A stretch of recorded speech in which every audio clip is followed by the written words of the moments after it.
नमस्कार, मैं हूं दीपिका पांडे और आप देख रहे हैं खबर टुडे न्यूज। कांग्रेस के प्रवक्ता व सांसद अभिषेक मनु सिंघवी ने मंगलवार को एक प्रेस कॉन्फ्रेंस में सत्ताधारी भाजपा सरकार पर न्यायपालिका का इस्तेमाल करने की उसकी अड़चनों को लेकर निशाना साधा है। आइए देखते हैं कि उन्होंने क्या कहा है। ये सरकार 3 आईज वाली सरकार है, जो मैंने आपको कहा अभी, डराना, भड़काना, इंटिमिडेशन,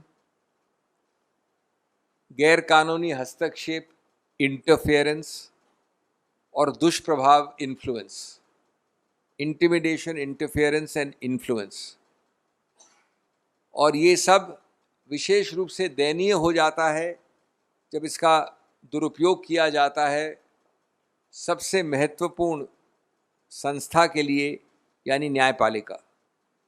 दोस्तों, कई वर्षों से ये एक खुला सच है जो कानूनी सर्कल्स में ही नहीं, उसके बाहर सभी लोग जानते हैं, यद्यपि दबी दबी आवाज़ में बात होती है उसकी, कि इस डॉसियर प्रेमी सरकार, इस कंट्रोल फ्रीक सरकार ने बार बार अलग अलग हथकंडे अपनाए हैं इस तीसरे अंग न्यायपालिका के विषय में।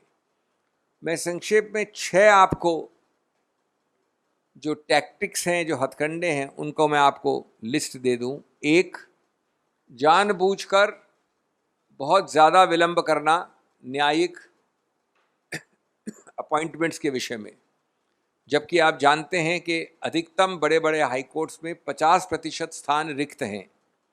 और ये विलंब करवाना जानबूझकर सेलेक्टिवली उन नामों के विषय में जिनसे ये सत्तारूढ़ पार्टी और सरकार जिनको नहीं चाहती है, जिनसे खुश नहीं है।